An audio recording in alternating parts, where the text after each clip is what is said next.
Secretary Pompeo, we are glad to have you here today. We're grateful for your service to our country.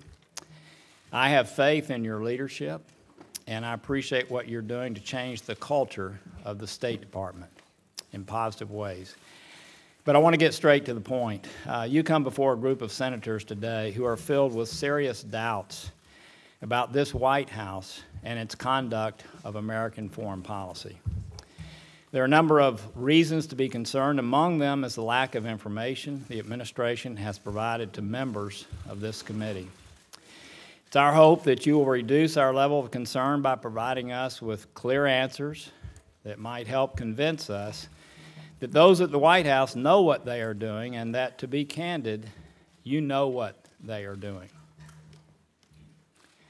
I can't say it more forcefully.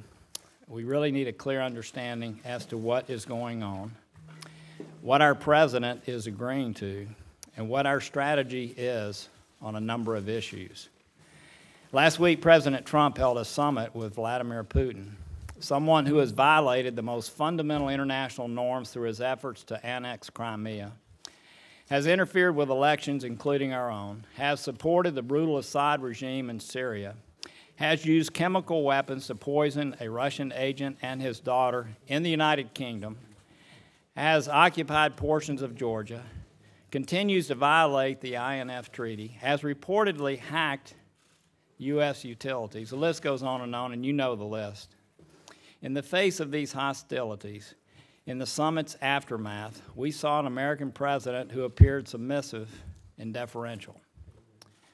We've heard that some agreements were reached, but as of yet have little idea what those might be, even though the president has already extended an invitation to Putin to come to Washington to discuss the implementation, quote, quote, of these undefined agreements. The president also recently met with North Korean leader Kim Jong-un, one of the most ruthless leaders on the planet, who has continued to develop nuclear weapons and ballistic missiles that could hit the United States, has executed his half-brother with poison in Malaysia, and reportedly killed his uncle back home, has essentially murdered an American college student, and has enslaved millions of his own people. 1 in 10 North Koreans are living in slavery today, and 1 in 5 children are stunted due to malnutrition. In the face of these realities, the president has called him very talented and that he loves his people. Really? At the recent NATO summit, the president not only pushed NATO member countries to dedicate more of their budgets to defense, a goal we all share. He went on to berate them, question the very premise of NATO, and in my opinion, use false information to turn public opinion in the United States against the alliance. He even went so far as to cast doubt on the United States' willingness to enforce Article 5 of the NATO treaty. We want to know if this is real or just another off-the-cuff statement. And the confronting of our partners goes beyond traditional security and extends to the economic space as well. I know you're aware of my strong feelings about the administration's abuse of its authorities in using Section 232 to implement tariffs in the name of national security. So far, we have zero clarity from the administration as to what the end game is on the Trump-Pence tariffs, which in reality are a massive tax increase on American consumers and businesses. And now the administration appears ready to offer welfare to farmers who would rather have trade than aid.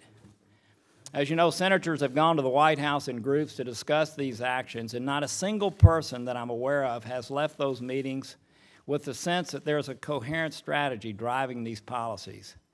The administration tells us, don't worry, be patient, there's a strategy here, but from where we sit, it appears that in a ready, fire, aim fashion, the White House is waking up every morning and making it up as they go.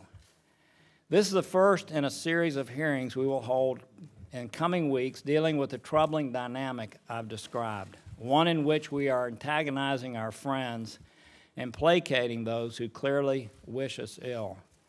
This series will deal specifically with Russia as perhaps the most troubling example of this emerging reality.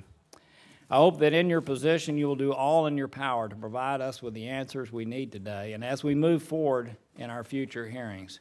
I look forward to your testimony, and I want to thank you again for being with us and for the many outstanding people you're bringing on to the State Department to work with you. With that, I'll turn to Senator Menendez.